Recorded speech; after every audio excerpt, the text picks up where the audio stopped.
message to the billionaire class: you can't have it all.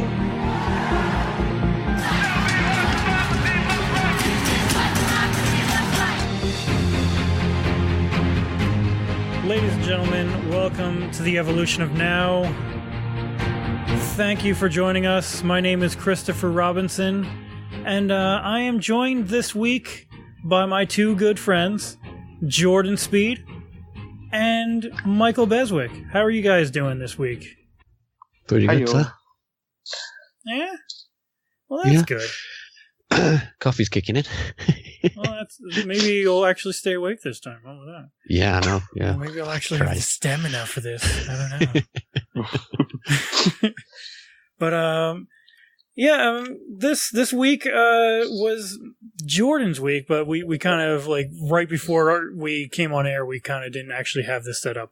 But I just executive it that would start it out like that. But Jordan is the host of this week, so I will hand it over to him, I suppose. Oh, hey. Well, Chris stealing Jordan's show there. Exactly. Jeez, all my shine. But totally it's okay because yeah. Before we actually get into our main topic, there are a few things we wanted to discuss. Correct? Oh yeah. I mean, this topic, our main topic, we are going to be doing a follow-up episode, I think, at some point in the future, just because it's a really important topic that we really want to hit a home run with, you know, like we want to do a very good job with it.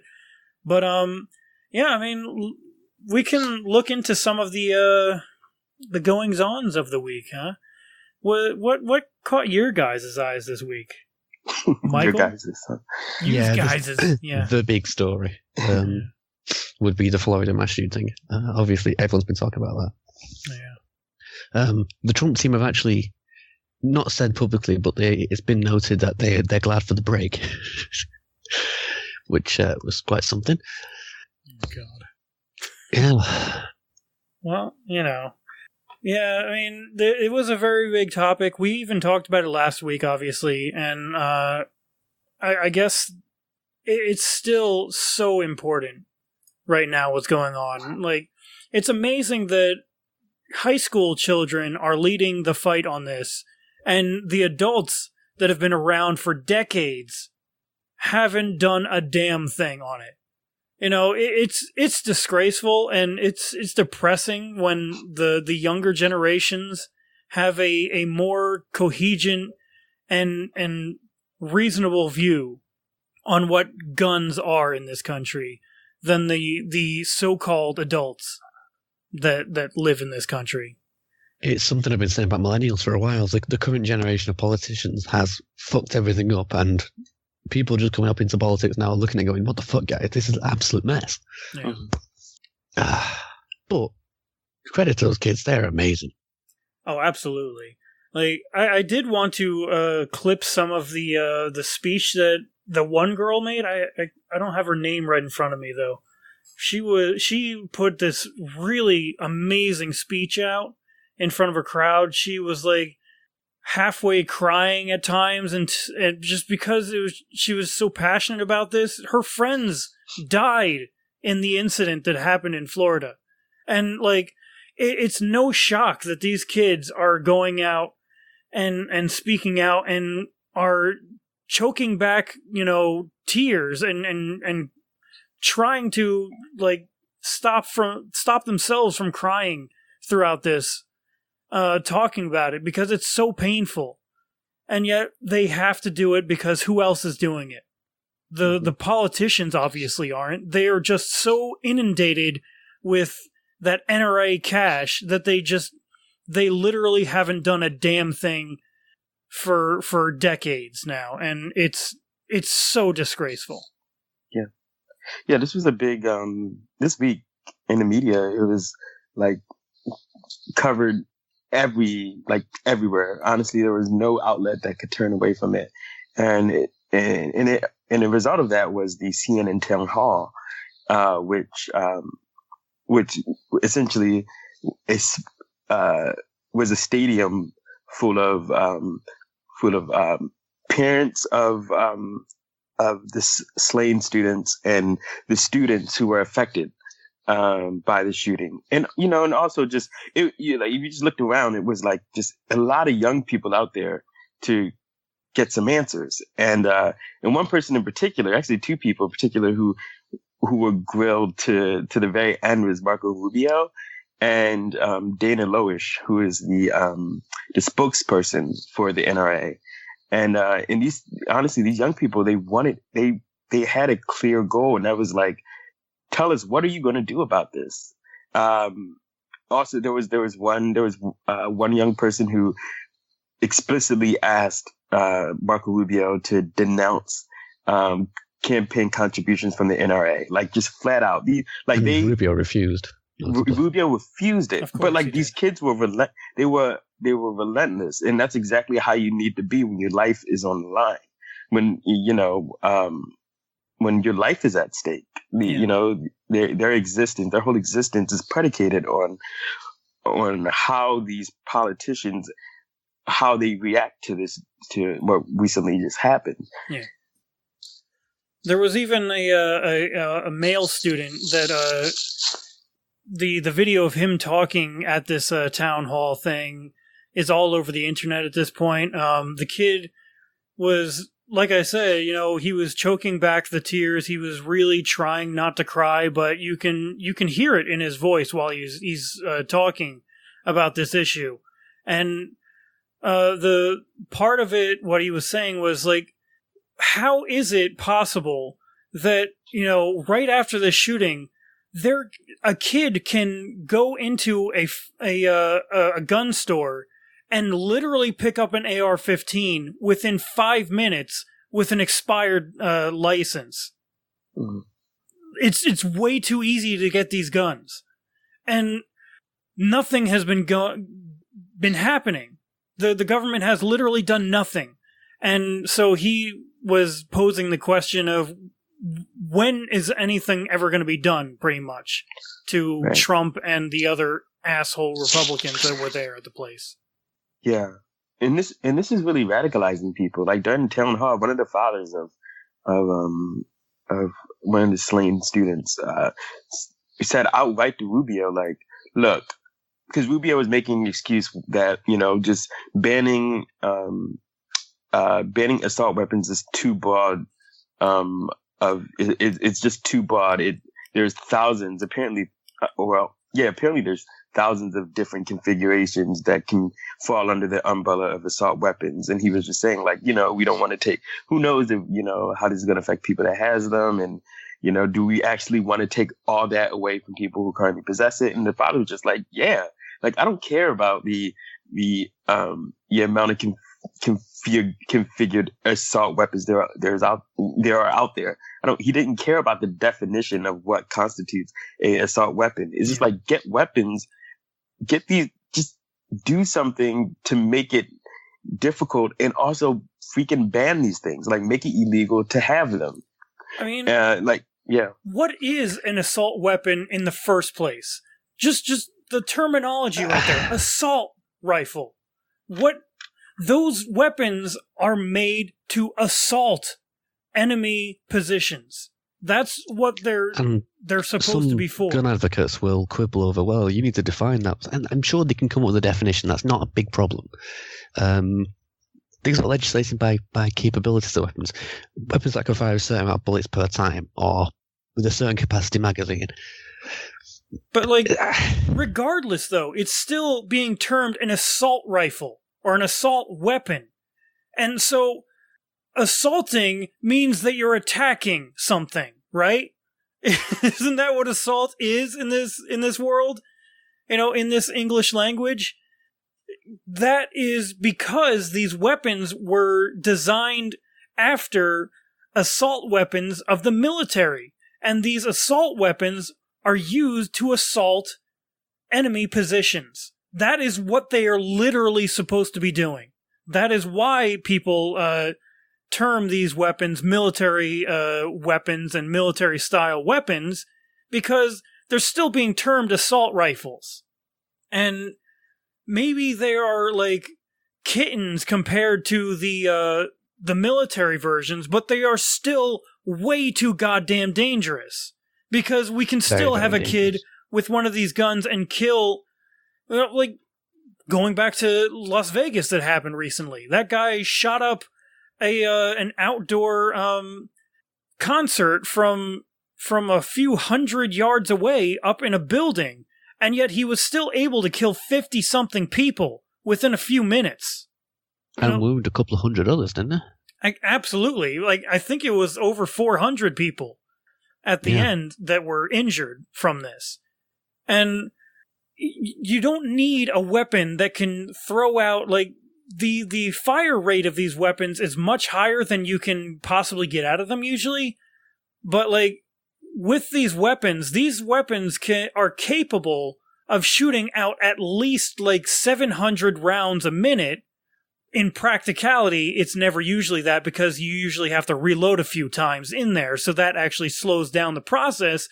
But even with that guy in Las Vegas was able to reload and change weapons even, because he had a few of them, and shoot hundreds of rounds in a minute. So that is in itself really not safe, right? I mean, like, what can we say about that other than, like, these weapons should not be in our society? If we want to have a society where people could walk outside their house for any period of time into public spaces and not be fearing that they're going to be shot at any moment, we need to do something about guns. And the answer cannot be the answer of the Republicans, which is just give more people guns. Give more quote-unquote good guys guns. And there is a little bit of hope, though, this time, because it seems to me the backlash has now reached almost... we're reaching a sort of critical point where either the Republicans do something about it, or they're going to lose so many votes that they're going to be made irrelevant over the issue. There's so many people who are being turned off now. Really hope so. I hope they'll just do something, but... I think they've only got a couple of years to do something, and there's going to be a lot more deaths in that time. But maybe something finally happens to reduce the rate somewhat. I don't know. Yeah, I really hope these kids also keep the fight up, and that isn't, like, we shouldn't be relying just on these children to champion this fight. We all need to start championing this fight. You know, my mother, from the news of this shooting, she was crying, and that bothers me because she's my mother and she's crying, you know. And it's just, people get it. People get that there's something wrong here, and you don't have to follow politics. You don't have to follow the news on a daily basis to know that there's something deeply wrong here with our gun culture, you know. It's so disturbing that we keep on having school shootings. When we covered this last week, there were 19 school shootings already this year, and it's only February. And I would guess the number might have even already rose above 19 by this point, because this shooting that we're talking about now was the 19th. But, like, this has been years, man. You know, this goes back to Sandy Hook, Columbine, you know, those ones, like, especially Sandy Hook, little children that weren't even 10 years old, I don't think, were massacred in that by this deranged psychopath with a few handguns, if I remember correctly. He didn't even have an assault rifle. He had handguns, and he was still able to kill a lot of people with them. So, guns are so... I don't know, man. It's just... I think the NRA response to this and the Republican response to this is really indicative of part of the problem. Arm the teachers. Yeah, more guns in school. That's what we need, just more guns. If in doubt, throw more guns at it. Yeah. And like I said, that one kid that was at that town hall, he was like, when is something ever going to be done? He even brought a statistic to bear, which was very important. Back in 1999, there was, I believe he said, a school shooting in Australia. And right after this, in the wake of the shooting, Australia actually instated some serious gun regulation and gun control measures. And how many shootings have they had since that time? I believe it was mass shootings or school shootings since that time in 1999. How many have they had? Zero. They've had zero. They've had none. And yet we've had 19 already this year. They've had zero since 1999. That's almost 20 years that they've had none. And we've had 19 in this year alone and in less than 2 months. Right. And I think an important thing to consider too is, look, that statistic is amazing, but one thing that we need to that we need to zone in on is how what measures they crafted in order to get to that place, which we actually discussed on our episode about guns. And one of those measures were a gun buyback program. Yeah. Essentially, their strategy was to get guns off the streets, get guns out of people's hands. Let's reduce the amount of guns that exists. And so I think that's really important because, hearing what these conservative politicians are proposing, strengthening mental health, mental checks or background checks, a potential banning a bump stock. Those things are increasing the age of when you can purchase a firearm to 21. Those things are all well and good, but that doesn't negate the fact that there are people who will check who don't check those boxes that are perpetrators of mass shootings. You can't just chalk it up to it being a mental health issue, because that's too simplistic. There's been countless mass shootings and just shootings in general that mental health doesn't seem to be it is not as stark as it seems to be in this Florida case. Yeah. And so I think that conservatives, they're essentially, they're trying to appeal to their base, because guns are as American as fucking apple pie. And, the statistic of having less guns on the street means less gun crime is there's only one way to actually solve that. And that's one that I don't think America is ready to face at this very moment, unfortunately. Yeah, it does seem to me that any gun control measures you take are going to have to focus on simply reducing the amount of guns in America. Not much else can work until you just remove some. And not just some. You've got some isn't there more guns per person than people in America? Yes, there are. It might take a long time for you to fix this, but you need to bring that down a lot. Maybe like a fifth of quarter or something. Absolutely. Before you can even start to deal with the problem properly. Yeah. I mean, crap. I had a thought here and it's gone. Well, I've lost it. The point is, it's going to take a long time. A lot of gun control opponents say XXX is not going to solve it. And no, it isn't. The gun control program is just so fucked up, you cannot solve it tomorrow. No gun control measure is going to fix it tomorrow. You have to set it on a trend. If you can start it reducing, then, 10 years later, maybe you'll have something functional. Yeah. I remember. At the moment, it's just not. Yeah, that's very true. It's very it's difficult to see the light at the end of the tunnel, as it's in some proverbial speak. But what I was going to say though is there are things that most people in this country, when it comes to gun control, are in favor of. I believe it might even be over 90% of people. It might be in the 80-something% range of people support universal background checks when you buy a gun. And that is one thing we could do that could easily help us in a lot of ways. This is, whenever you buy a gun, no matter where it's from, even if it's from just Joe Schmo down the road just trying to sell off his old weapon, you have to be subjected to a background check first before you can purchase that weapon.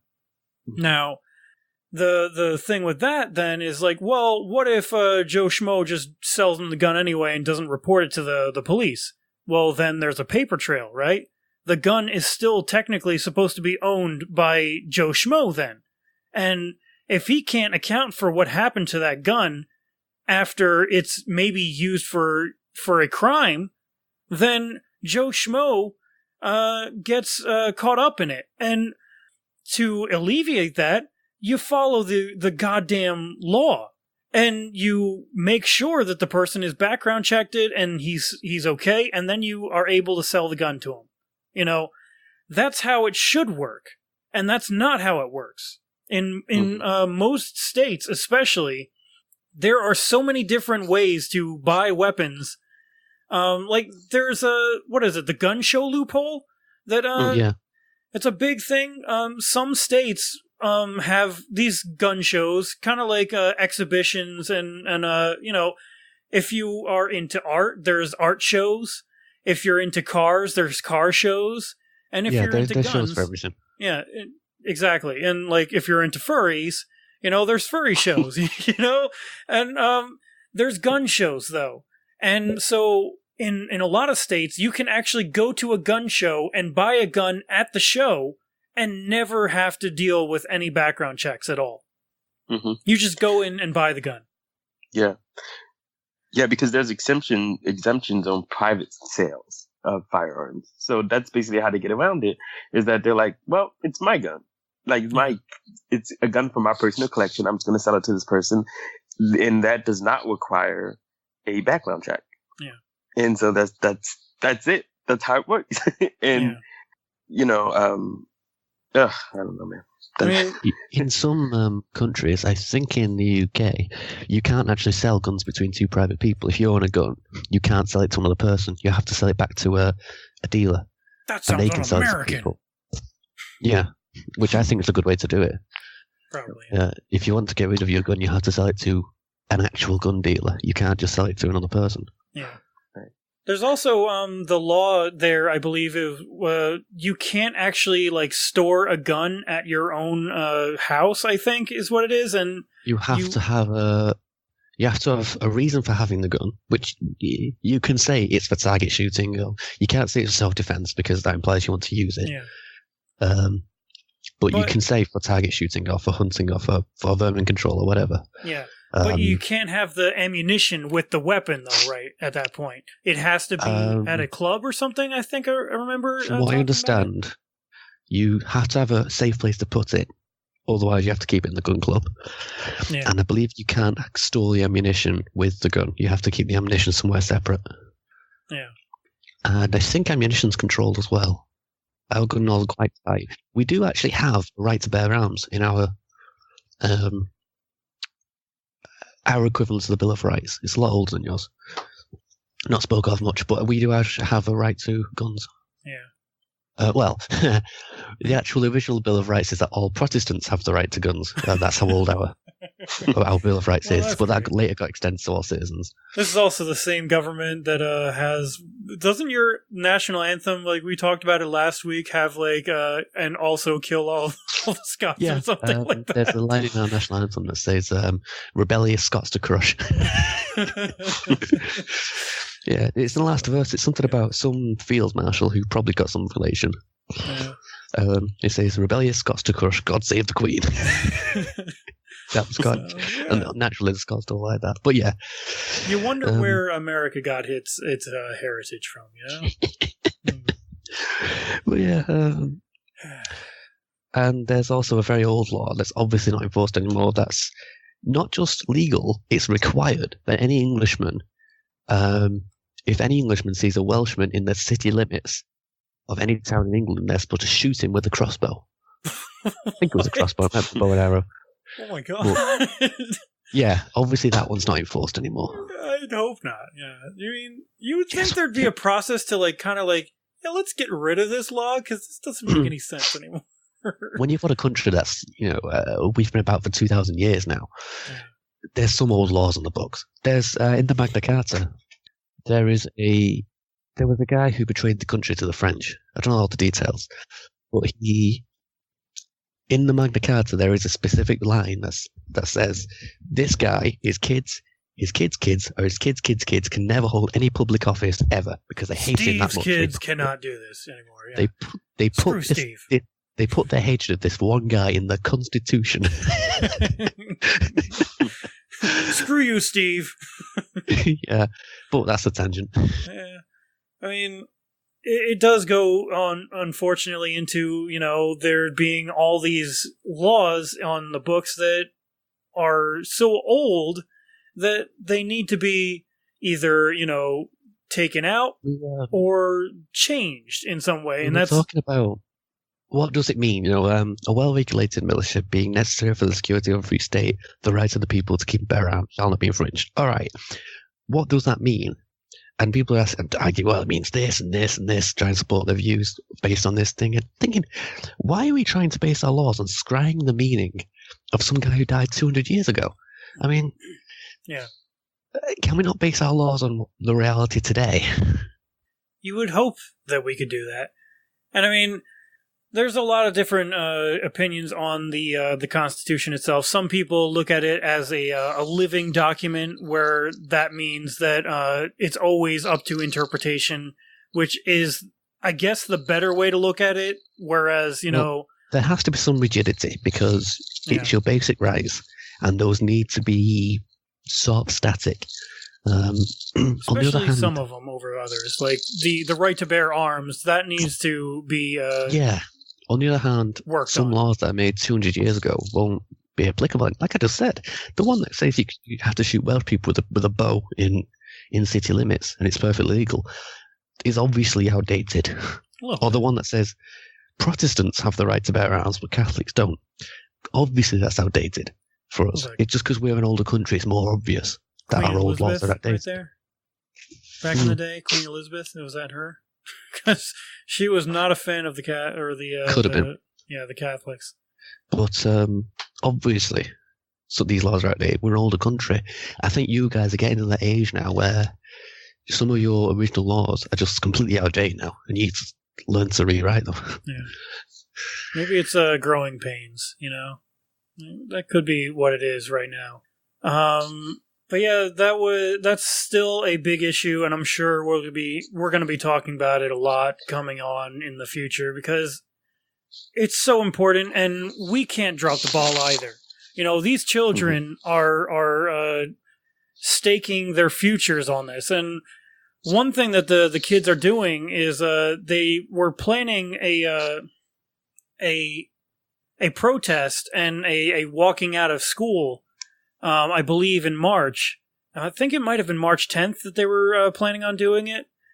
They were going to walk out of school that day and protest for this cause. And the school district itself was kind of like, yeah, you can't do that. We're going to, suspend you if you do that. But right, which they can't do apparently. Like I actually recently read something from the ACLU that just kind of like it was just let students know, look, your school can penalize you for not coming in, but they can't penalize you for specifically, speaking out or protesting. Demonstrating. I think it comes with the right protest. Right. So yeah, they can't do that. Number one. Number two, yes, the school walkout is on March 14th. And then following that, is a march on March 24th. And it actually was crafted from the, apparently, some students from, Marjorie Douglas High School, which is where the shooting took place, have formed a group called, Never Again. And they've partnered with, the organizers of the Women's March to put these, events together. Yeah. So definitely be a part of that. Absolutely. The one thing that I do worry about them is like the kids are saying there's not going to ever be another mass shooting like this or a school shooting like this. I worry that that's like too strong of a goal, and I want that to be possible. But the worry that I have with it is that like that's going to, when it actually does happen again, it's going to dishearten some of these kids, and they're going to give up at that point. And I really strongly, I want to say, guys, do not do it. Please keep the fight up. You know, I hope this they end is up in important. politics properly. Yeah, running for office and things. Yeah. Mm-hmm. Yeah, and I'm not sure what there's this group called the Justice Democrats that have been doing a lot in politics recently. I don't know what they've been saying on these mass shootings or anything like that, but I can't imagine they're too far off from pushing also for these kinds of changes that we want with regards to gun regulation and everything, because they seem to be pretty decent on a lot of issues, and I hope that they're on the same page on this one as well. I don't know entirely, but maybe that's a point to look into getting an interview set up in the future, guys. Maybe we can get someone from the Justice Democrats on here. That'd be kind of cool. It would. But not only that, going through the news though, I read a story this morning which was pretty facepalmy. Apparently, not only does the United States and the United Kingdom have our specific problems with the alt-right or the far-right, whatever you want to call them, white supremacists in this country and their country and all that, but France is also dealing with some of that too. Apparently, there was a girl that got picked to play Joan of Arc in some something that France does. I think it's like a yearly event or a celebration of some sort, and they pick a girl to play Joan of Arc in this whole thing. This year, however, they picked a mixed race girl. And the right wing over in France is losing their fucking shit, and it's pretty amazing. These guys are just so unbearable. They're like, Joan of Arc was white. Stop trying to change my heritage. And like, it sounds so familiar to what we have here in the United States. I'm sure you hear the same kind of shit in the United Kingdom too, Mike, as well, right? Oh yeah, the right's great for that. The recent one is Corbyn apparently. Now Corbyn's been in politics for a long time, like a really long, 50 years or something stupid. Jeez. And apparently one time he met a Czech diplomat who turned out to be a spy.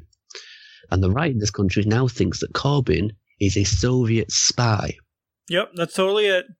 Yep. He's a total spy. Well, the great thing is he's suing for libel. They're saying Soviet, though, actually? Yeah, Soviet. Do they realize that the Soviet Union no longer exists? Maybe. Well, yeah, they think he's a Soviet spy who passed officials. Literally, one guy said, a Tory said that Corbyn passed official secrets to this Czech spy out of whole cloth, and Corbyn's now suing him. He shoots in the letter. It's amazing. Basically, this letter says, yeah, you got to put up a retraction on Twitter,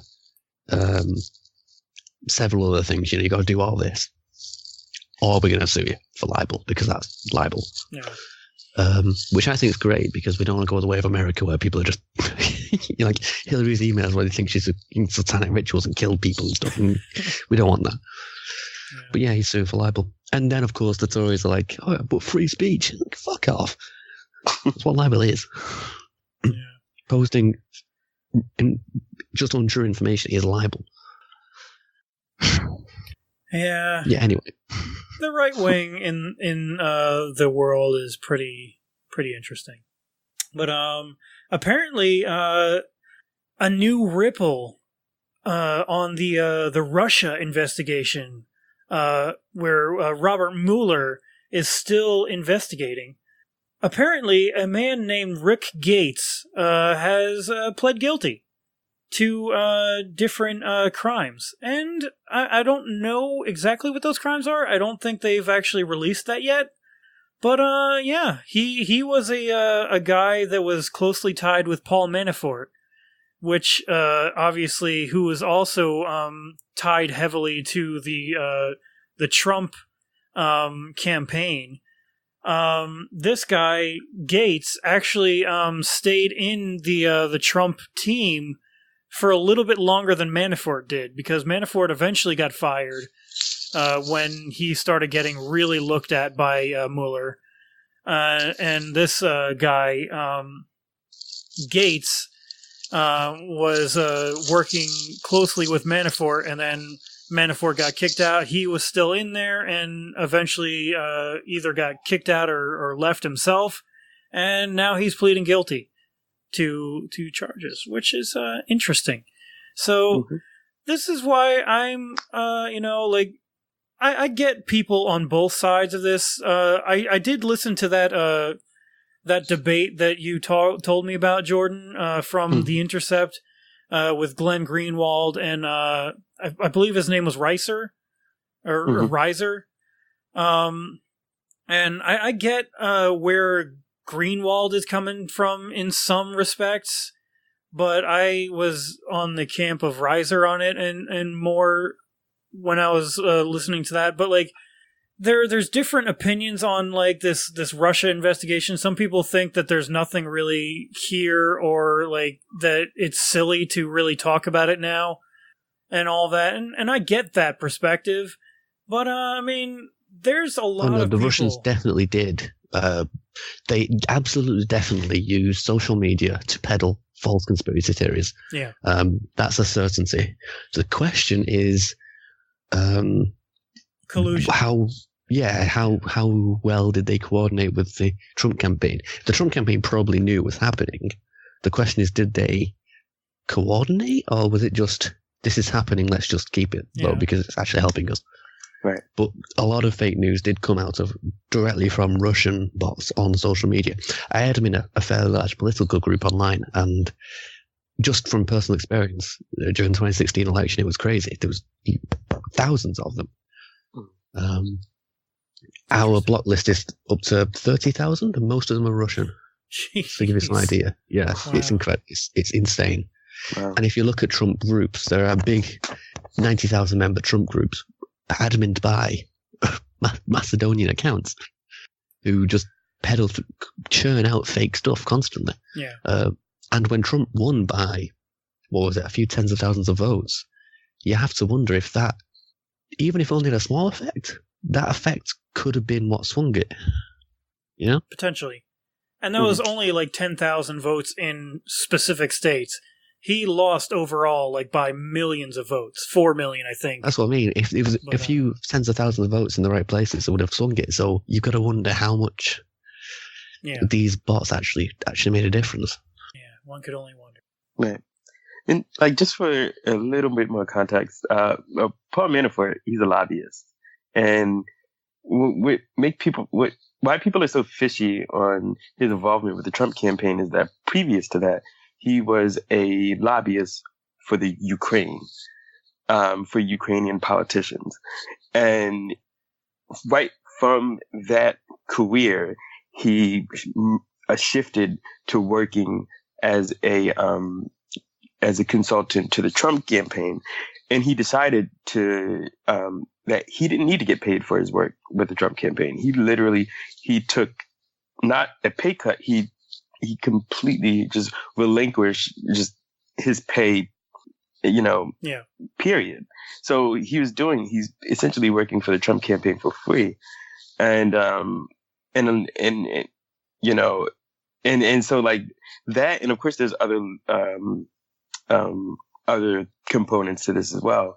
But for the most part, his past dealings as a Ukrainian lobbyist and him just wound up just working for Trump for free was fishy. It's very, very fishy. So, yeah. With that as well, though, from what I heard, Paul Manafort actually worked for the former president of the Ukraine, which I don't know if you guys remember, before Ukraine went into its it's almost civil war type situation that they were having for a little while.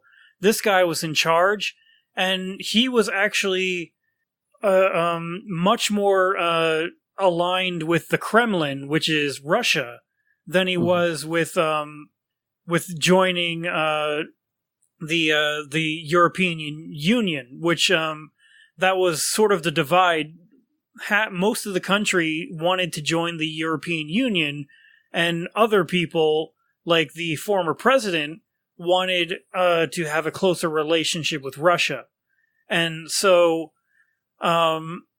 this guy was close with Russia, and shockingly, Paul Manafort was working for him here in America. So that was an interesting little tidbit. But that's right. Yeah, so that happened. Trump announced the largest ever sanctions package on North Korea, further catapulting us or throwing us further into the void of potential war. But that's also happening. Yay! Yeah, and yeah. From what I read on it, apparently some sanctions are specific to even ships, and so they'll slap a sanction on a vessel or a ship itself specifically, and from what I read, they slapped out 50 something sanctions. I think it was 30 something of those were on different ships. Literally not one of them were on Russian ships that were, we actually know specifically of some ships, apparently, that do deal with North Korea, and none of those ships were touched by this sanctions package. Which also very coincidental. So, it sure is. Yeah. I can't help but just to see it all as one major distraction from the just disastrous month, probably 2 months at this point. Well, honestly, since just from the very beginning of his tenure, but of everything that the Trump White House has been embroiled in. Of course, it's his response to the Rob Porter case, which Rob Porter was he was a Trump associate. I mean, he was an associate of Trump's White House, and apparently, news of him came out of abusing his wife, and Trump, of course, stood by him. The whole White House stood by him. That was earlier this week or even last week, and of course, there's his response. Him being unable to empathize. In the case of the recent shooting has been and how he's going to handle it has been just a clusterfuck for him to deal with.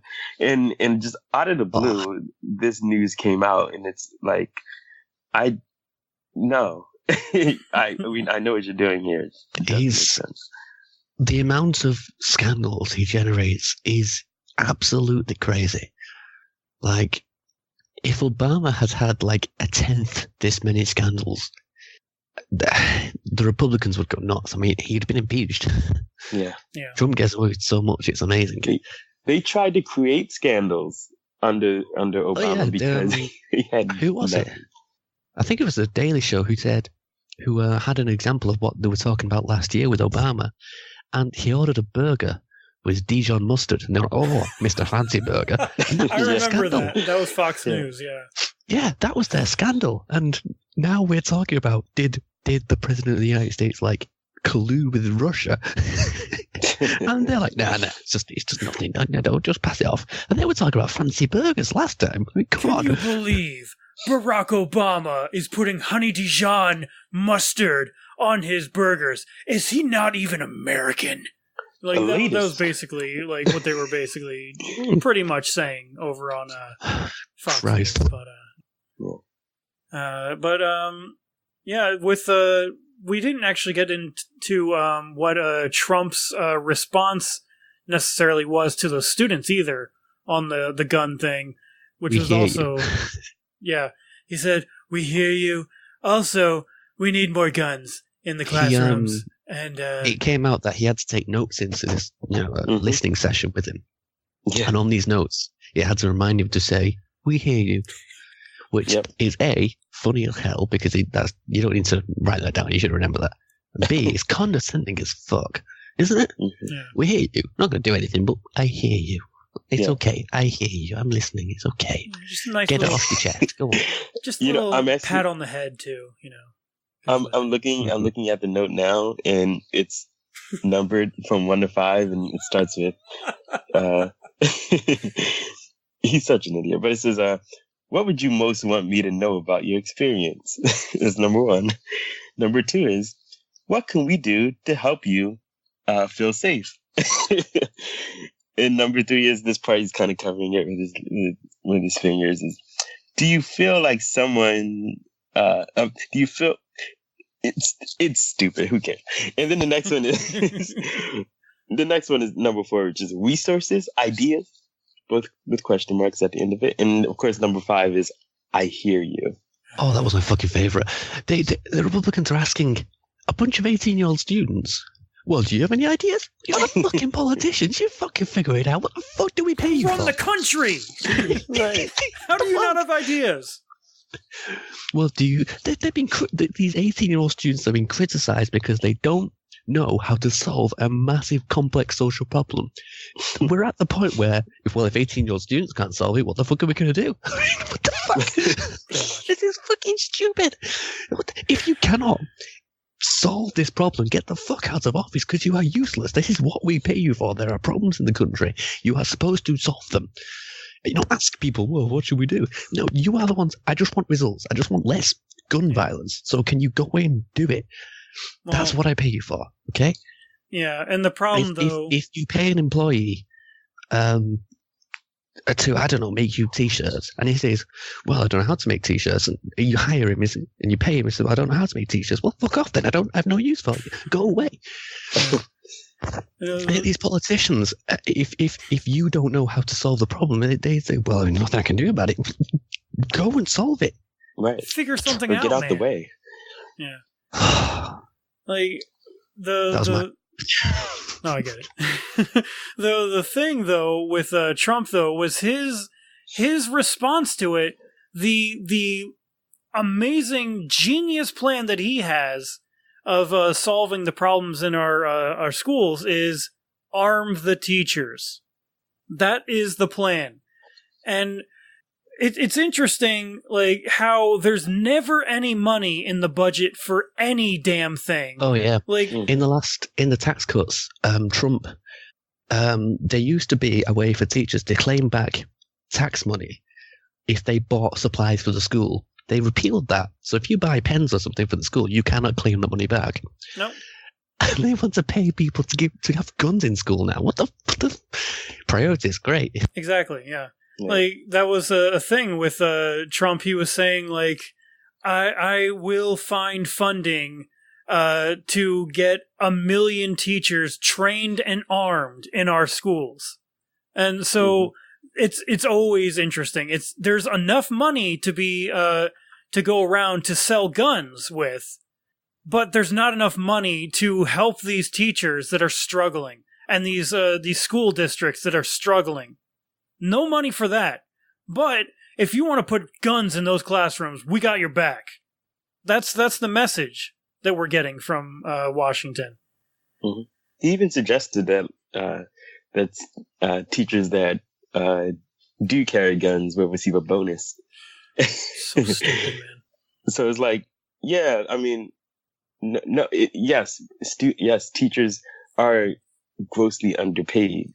Yeah. But here's this new incentive if you guys actually want to make a decent living. arm yourself. It's so fucking ridiculous. Now, I guess it might be unshocking to the audience that we were a little bit deferring from our topic tonight because this is like our main topic of the night. We really want to do this topic justice, and we just weren't prepared yet to fully go into the main topic that we wanted to cover this week. Jumping to the main topic real like abruptly and everything. But we were looking into the main topic. It became apparent that it's a complicated one, and we're going to need to revisit it at some point to do it proper justice, preferably with someone, with an expert. We want to talk about it anyway because it's important to raise awareness about it. Yeah. But we worried that just us doing it one session, we're probably not going to do it the complete justice it deserves. Absolutely not. Now, I want to start by saying our topic is CTE. Now, I know you've looked into this a bit, Jordan. Can you tell us what CTE stands for and what it is? Yeah, certainly.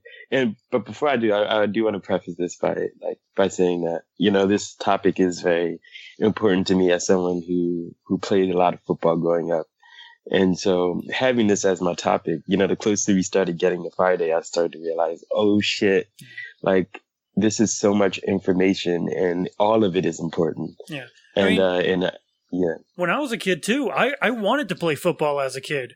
I really wanted to, because this was American culture, like every kid in our generations were basically fed into this, that like, oh man, football's the coolest, greatest sport out there, and it's so much fun, it's so great, and all that, and like we all fell victim to it as kids, in America. I was definitely one of them. The only time I ever played was like touch football for a little bit in one of my grade school, real far back. I really wanted to play in the actual football team and everything, but I wasn't ever able to because my grades just weren't up to snuff, and I was not that great of a student back then. But this was American culture, man, when we were kids. Yeah.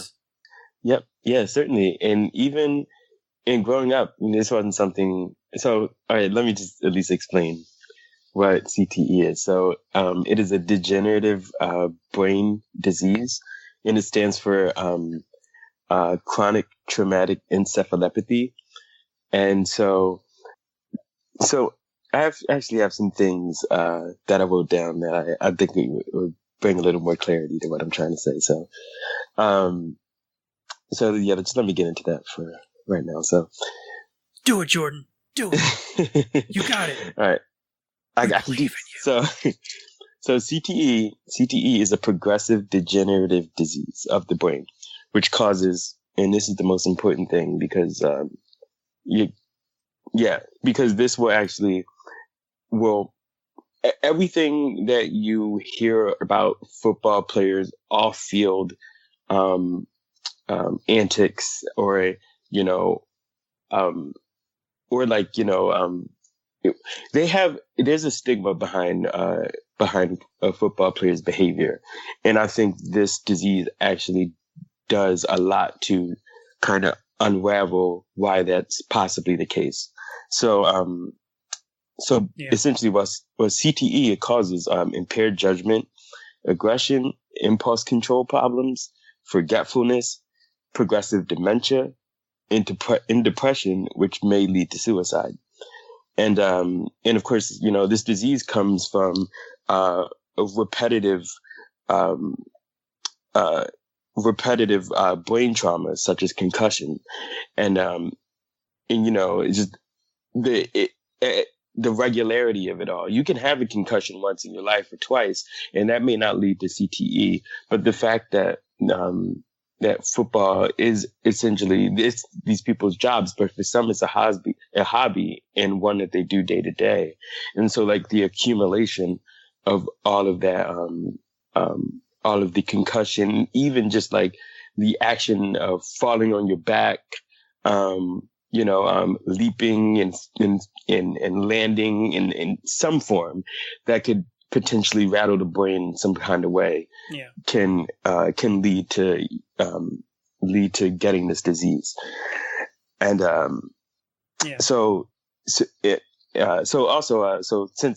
1920s, boxers have been widely known to be affected by CTE, and at the time it was actually called punch drunk syndrome, or dementia pugilistica. And interesting. And just think about, like, I guess, for instance, Muhammad Ali. His brain hasn't been donated to do further studies on CTE, except it is believed that he potentially may have had it. If you see him over the years, especially during his later years, he was very unresponsive. He had Parkinson's, and it just gotten to the point where he wasn't able to do or operate, basic functions on his own. And of course, that's kind of another effect of CTE. And this doesn't only affect football players. It also affects, one recent study has shown that it can also affect veterans to a high degree. I believe it was about out of 100 brains that were tested, 66 of them had CTE, and this is in the pool of veteran brains that were collected. There's also the pool of former pro or former football players as well that they have some statistics on as well. They've collected 202 brains of former football players. And these go into college and even high school as well. In pro. These, it's all of them: the pro level, the college, and high school. Former pro or former football players. Out of the 202 brains, 177 of those, or nearly 90% of them, were diagnosed with CTE.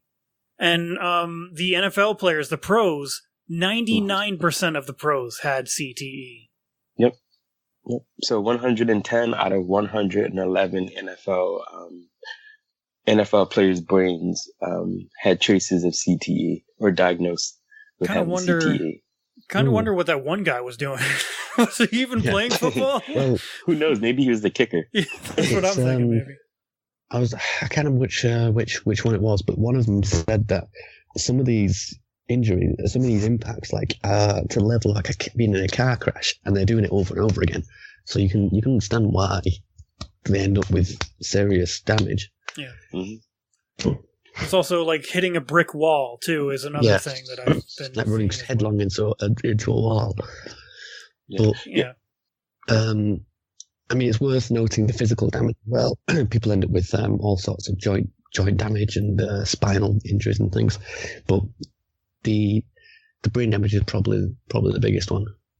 Yeah, and the one that that's not as regarded, that least regarded than in comparison to the physical injury that one can have while playing football. And so I guess you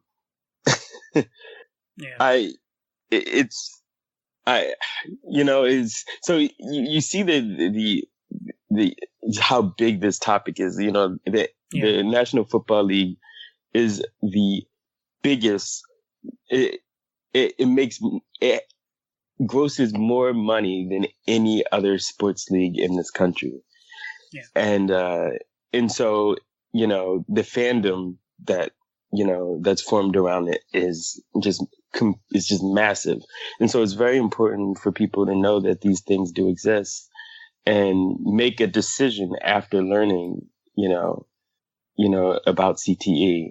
And, another thing I want to point out is a specific player, one that I know, and I'm giving a recent example because there's a lot of players, classic NFL players who who had CTE.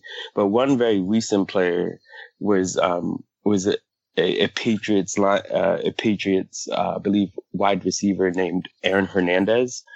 And he was actually convicted of murdering a fellow football player in 2016.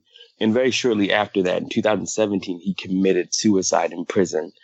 And he was only 27 years old. And the doctor that does these extensive studies on NFL players her result was that his CTE was the most extreme example of anyone at the age of 27 years old.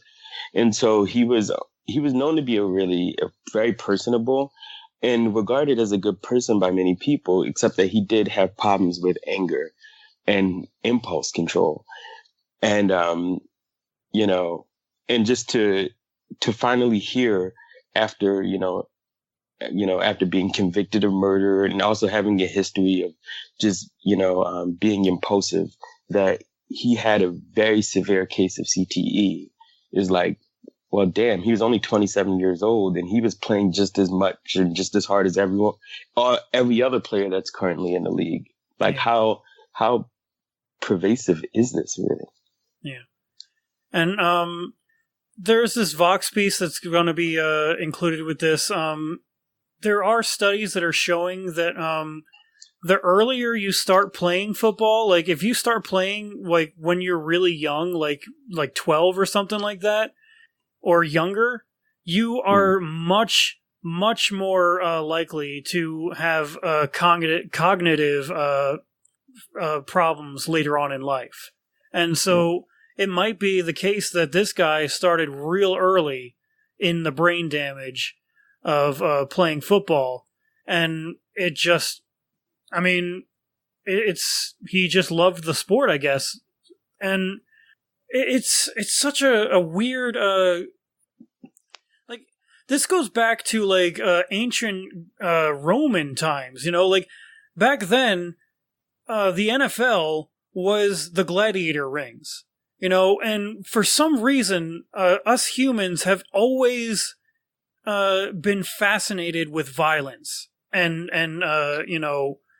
visceral violence and fighting.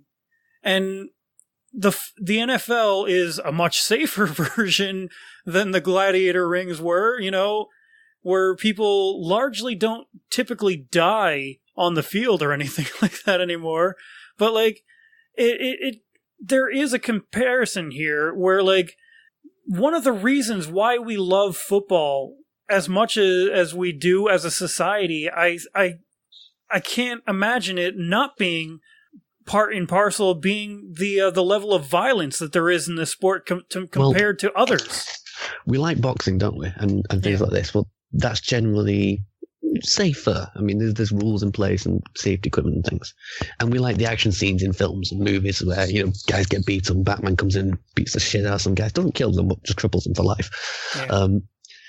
But those are fake, and this is real when someone is actually getting crippled and actually, getting seriously injured. And with boxing, that's a one-on-one fight, whereas with football, it's like 13 on 13 brawls, like the spectacle of it, And every play essentially guarantees that you're going to make physical contact in some way, and it's going to be aggressive. Whereas in boxing, you're taking into account like your stamina and how you're moving and exactly when to pull those punches. But, in contrast with football, like whenever that quarterback yells "hut," you crash into the person on the opposing side of the field, on the opposing side. Yeah. So it's very constant. Yeah.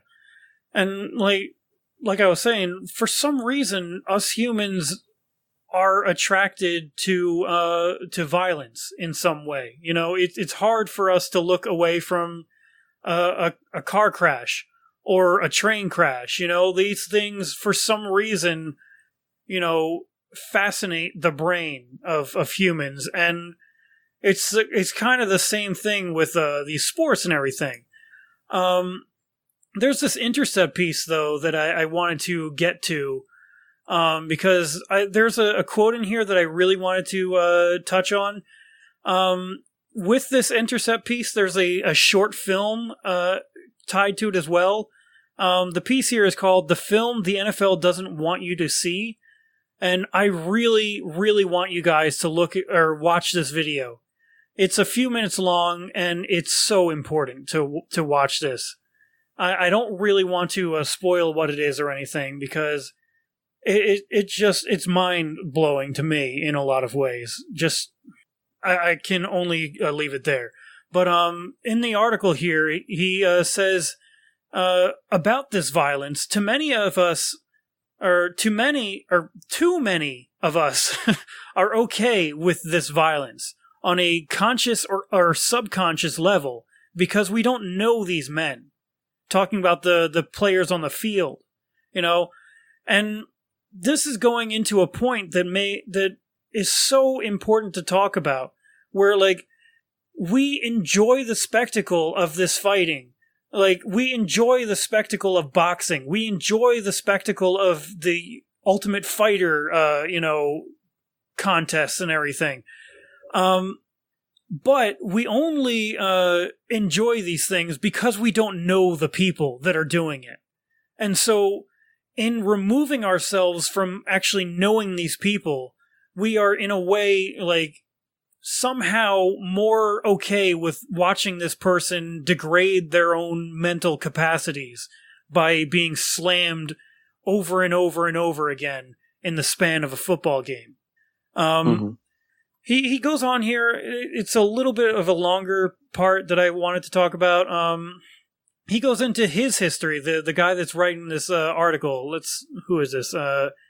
Sean King wrote this article. He says, "I love sports. For my entire childhood and well into my college career, it was my dream to be a team general manager or a sports agent. These are dreams I still think about. Until my boycott of the NFL this season, I had watched football religiously every season for over 30 years. Even with all I knew about the painful reality that the violence of the game was causing irreversible brain damage to its players, I kept watching. The moment I became friends with the men on the field, however, a switch was flipped. At first, I couldn't wait to cheer on the teams that had players that I had come to know personally. Back in 2016, I still had the NFL Sunday Ticket, a monthly television subscription that allowed me to watch and monitor every game in the league. Before even the first game was over, though, I had already seen several men I had come to know and trust get absolutely crushed by fierce tackles on the field. Throughout the day, I saw the same things happen to men that I talked and texted and Skyped with all week. By that Saturday or Sunday night, after watching a dozen different games, the joy of watching the NFL was gone for me." And this shows us something, like even though he knew that this was damaging these players originally, it didn't deter him from watching originally. He still loved watching the sport. He still enjoyed the game. However, when he did start making relationships with these players, it all changed. Now all of a sudden he was worried. He was racking his own mind, worrying over his friends on the field and hoping that they're not going to cause themselves irreparable damage or anything like that, And to me that's powerful, We don't seem to understand that for whatever reason, we don't see them as human beings for some reason while they're playing the game. And that in itself is worrying. Yep. Yeah. So go on, Jordan. I was going to change the subject a little bit. Okay. I just wanted to point out how, in CTE is a slow burn. it can take months to years to decades before before someone starts showing signs of the disease. And so, it's one where we normally don't stick with these players after they retire, after they're done with after they're done hitting and scoring, everything goes quiet. And, and it happened to so many players that have been diagnosed with this over time. And this is only diagnosed post-mortem. So, you can have these signs, but it doesn't necessarily decide whether or not you do have this disease. But the likelihood that you do, obviously, if you're playing in the league, 99%. If you're in college, slightly lower than that, but it's still, the plurality of players do suffer from it. High school goes down a little bit, and of course, it goes down from that. It drops off from that point on. Yeah. And I will say they are making advances with diagnosing it. They are using, I believe, MRI machines now and learning a lot, even with the people still alive. And so that is a hopeful thing, that we don't always have to wait for these guys to die and then hope that they donate their brains to researching this. Yeah, fMRI machines can look at someone's brain activity as it happens and diagnose physical injuries a lot quicker now. Yeah. I think I've made the point before, though, that, well, we just talked about gun control, so maybe not, but generally we're quite good at dealing with problems now. So if something happens now, we're quite good at dealing with it. If there's a fire now, we can react and we'll do stuff about it. We'll move the world to solve it. If something happens slowly, like you were just saying, if something's a problem that's going to happen in 30 years, we're kind of shit at dealing with it. Yeah. Maybe it's our evolution or whatever, but it's one of those things we really need to get past. There's so many problems that come down to we're just not very good at dealing with longer term things. That's why I've mentioned it before. Our brains are not really well versed at understanding long term problems, I think. No, they're not. And I mean, I think it's still like evolutionary. Like, we are still nominally the same species that we were hundreds of thousands of years ago. We are still physiologically the same as our caveman ancestors were. And so that also goes to our mental capacity as well. We have not changed so drastically that our brains can now suddenly handle more than our caveman ancestors could, largely.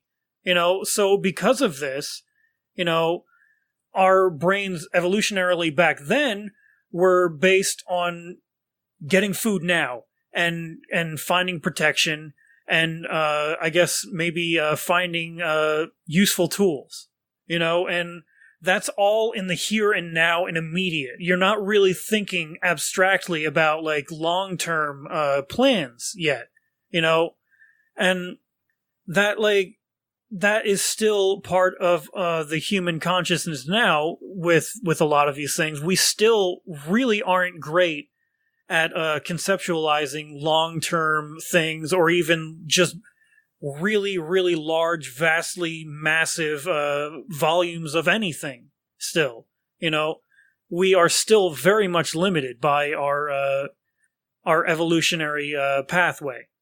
And right. That needs to be understood. Yeah, we are, in many ways, we're still apes trying to survive day to day in the forest, but trying to deal with a modern world where we're not in a forest anymore, With nuclear weapons. Yeah. How terrifying is that? Brain injuries. Yeah. Yeah. I mean, in this case of CTE, it doesn't help that the National Football League has been doing their hardest, trying their hardest to actually cover up the real facts of Dr. Bennett Omalu's findings, who happens to be the discoverer of this disease. So back in the 90s, he released this breakthrough his breakthrough findings of CTE, and specifically this football player, a legend, NFL legend named Mike Webster, who was a lineman for the Pittsburgh Steelers, and he was a hometown hero. I mean, he was heralded for his work. Except after he retired, that's when everything went quiet. People stopped checking on him, and his life started to depreciate. His brain, it started to degenerate. He wasn't able to communicate in a way that was genuine anymore. He started to really have trouble with just every function of his daily life. Yeah. And he's just wasted away. And with that, while he was dying, he wanted the NFL to compensate him for just for this disease that he got while playing the sport. And they resisted. They, all you had to do was look at Mike Webster, and that was all you needed to know. Just all you needed to see to know that, something is off. And except go ahead. I just wanted to add that, with that, Webster started to fight to get some compensation from the NFL. 2 years after that, though, he died. So he didn't get much time before he passed away, unfortunately. That's right. Yeah. And of course, thank you. Yeah. And Dr. Bennett Omalu, he continued his search, on more deceased NFL players' brains, and reaching out to the spouses and the family members to get more data, and within that, though, the National Football League comprised a body, like a research body, in order to refute all the information that was coming out from Omalu's office about CTE statistics, and that how prominent it is, or how likely it is if you play football, if you developing this. And it actually took all the way, and this was in the early 90s. Now, it took all the way up until the year 2009, which is when Congress wound up having a hearing with the commissioner of the NFL, Roger Goodell, and out of that hearing, they decided to implement some things to at least come off as being more responsible to these players' well-being. So, they started to have independent neurologists attending every game. So, if a player isn't responding correctly after a play, they will examine them. If there are, speculative, if they have an idea that a player might be affected by a concussion or have a minor concussion, they have now they have regulations for how they can get back into the game. They have to pass all those first, but essentially all that's doing is it's not going to completely do away with concussions within the league. All it's saying is, look, we have better protocols for the next time this happens, but there's absolutely no way of just eradicating concussions from a sport that's predicated on throwing yourself, towards another person. You know what I mean? Yeah. So here's the question: what would you want to do about it? Because a lot of people would complain that they don't want to ban the sport, which is what it might come down to. But that'd be very difficult to do. Is there some safety measure we can put in place that maybe help? Now, I feel like the sport itself is in some ways dying as we speak. We won't necessarily have to ban the sport. I think it might just teeter out on its own, and it goes to show a lot of people today are refusing to let their kids play anymore in high school, and in college and all that. They just don't want their kids playing it anymore.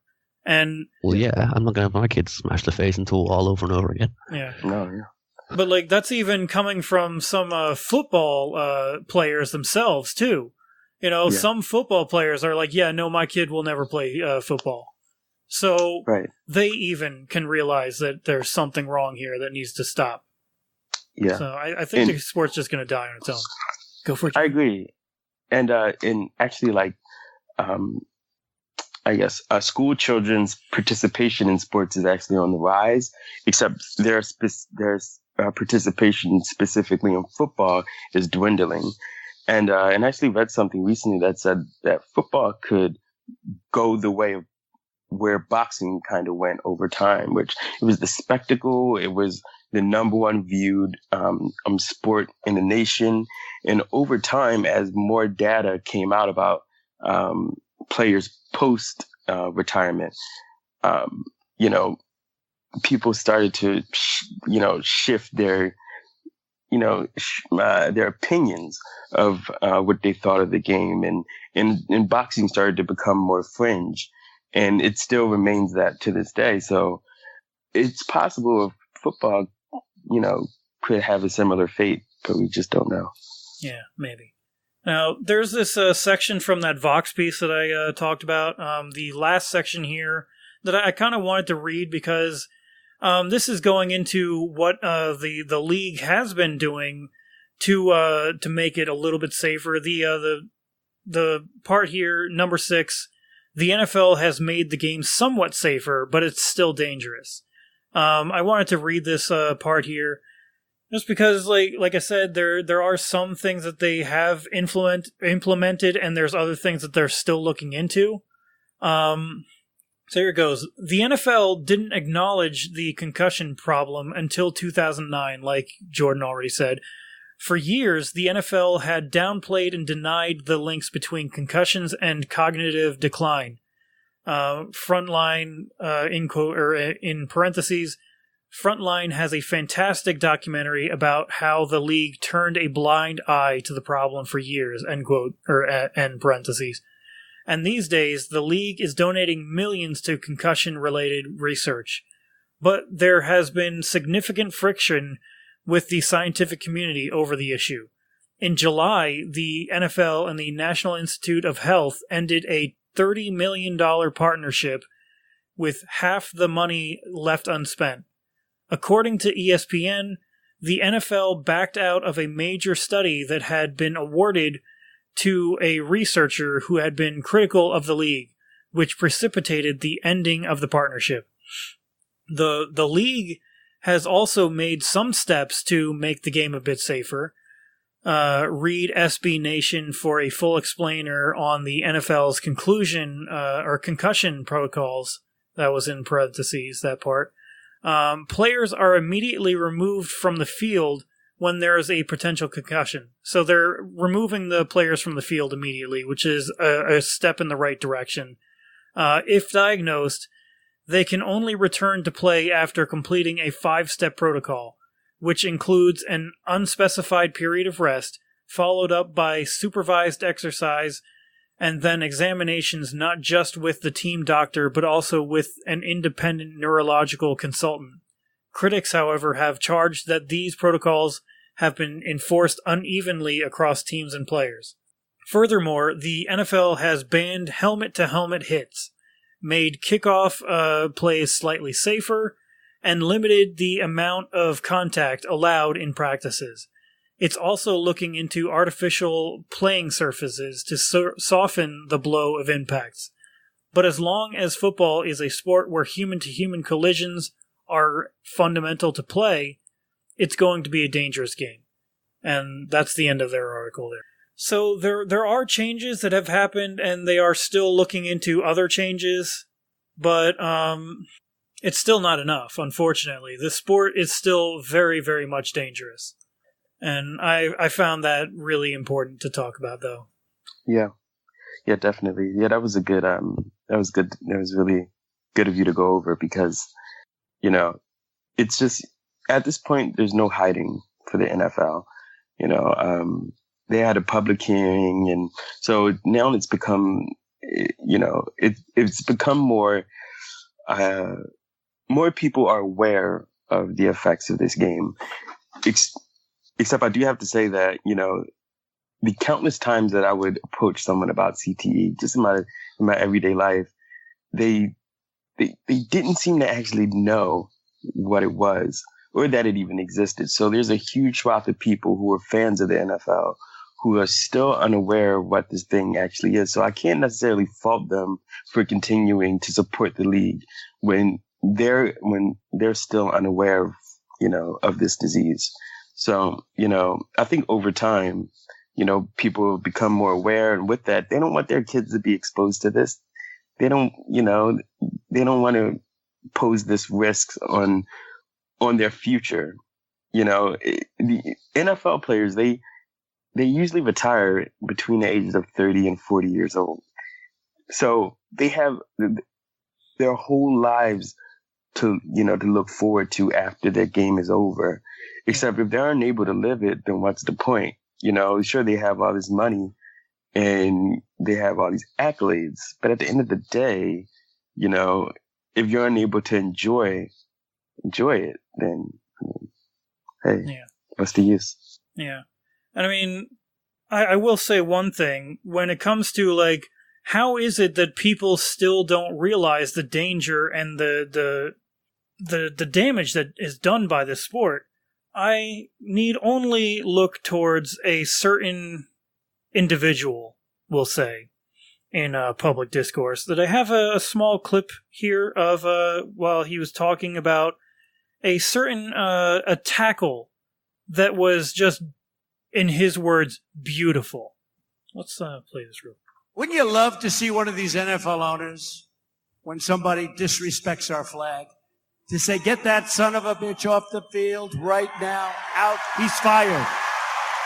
He's fired!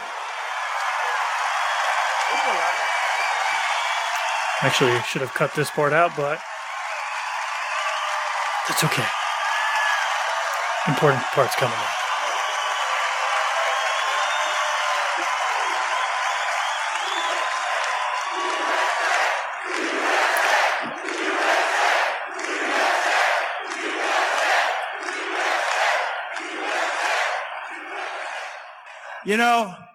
Some owner's going to do that. He's going to say, that guy that disrespects our flag, he's fired. And that owner, they don't know it. They don't know it. They're friends of mine, many of them. They don't know. They'll be the most popular person for a week. They'll be the most popular person in this country. Because that's a total disrespect of our heritage. That's a total disrespect of everything that we stand for. Okay? Everything that we stand for. And I know we have freedoms and we have freedom of choice and many, many different freedoms. But you know what? It's still totally disrespectful. And when the NFL ratings are down massively, the NFL ratings are down massively. Now, the number one reason happens to be that they like watching what's happening on, with yours truly. They like what's happening. Because, today if you hit too hard, right? They hit too hard. 15 yards, throw him out of the game. They had that last week. I watched for a couple of minutes. And two guys just really beautiful tackle. Boom, 15 yards. The referee gets on television. His wife is sitting at home. She's so proud of him. They're ruining the game, right? They're ruining the game. So that, of course, is the orange moron in the White House, Donald Trump. And talking, I thought I clipped it out where it was just that part about the tackle, but apparently I was wrong. But, I mean, this piece of crap, doesn't understand why there's a penalty for a player slamming into another player like that.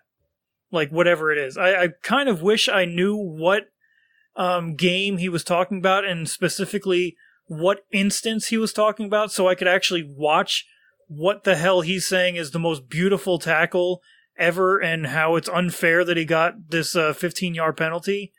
Because I have a feeling it's probably like a a guy slams his helmet into another or something like that, and they call a 15-yard penalty. Not this idiot not realizing that might be on the books, so that these guys are, told, like, basically pushed away from, like, doing that kind of thing for their own safety. Like we've been saying here, when you slam your head into another person running full speed into them, you're going to do some serious damage to yourself. And it's penalties are the way that we can, in some ways, lessen these forces being thrown at the other players here. And the moron in the White House doesn't apparently get that.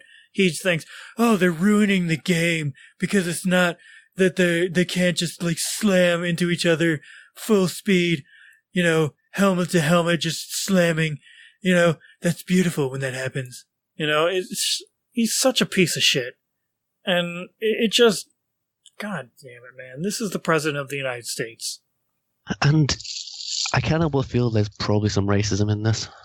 Like, the players who are largely African American, they're dehumanized. Whether if they get hurt, it doesn't really matter to these people because, who cares? They're black people. I kind of feel that's at least part of it. Well, that's honestly a part of everything in America, unfortunately, whether we want to admit that or not. Mm-hmm. But... Thoughts, Jordan, on what our amazing 45th has to say? Yeah, it's just unsurprising. It kind of reminds me of the other time he was speaking with the police force of Staten Island, and he was saying how I think he was pretty much encouraging them to rough up any suspects. Yeah. He has a violent. He has a very man. He has a history of just saying very violent things and just encouraging violence. And so, of course, there's the racial aspect of it all. When it comes to football, and like we discussed last week, we played a clip of how Trump was responding to NFL players who kneeled, and of course there were a lot of racial undertones with that as well. We actually played literally the same clip this week. Are you serious? That was the same exact one, huh? Yeah. Wow. I meant to clip it out just to the end of that, but I guess I didn't. I thought I did, but apparently I didn't. But that's okay. Fail, Chris. Fail. Yeah. For sure. It's sad not winning anymore. Oh, well.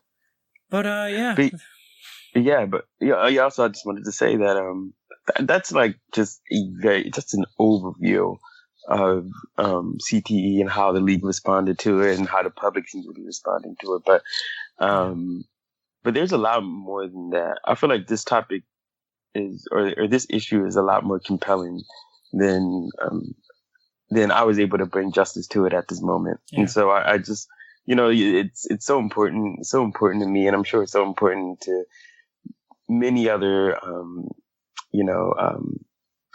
previous football players who've experienced some type of trauma from it all. I know I've had my fair share of concussions and minor concussions while playing football, and so just the thought that anything can come out of it is very terrifying. But thankfully, I stopped playing in middle school, so I don't have as many miles on me as some of these other players do. But this might explain a lot.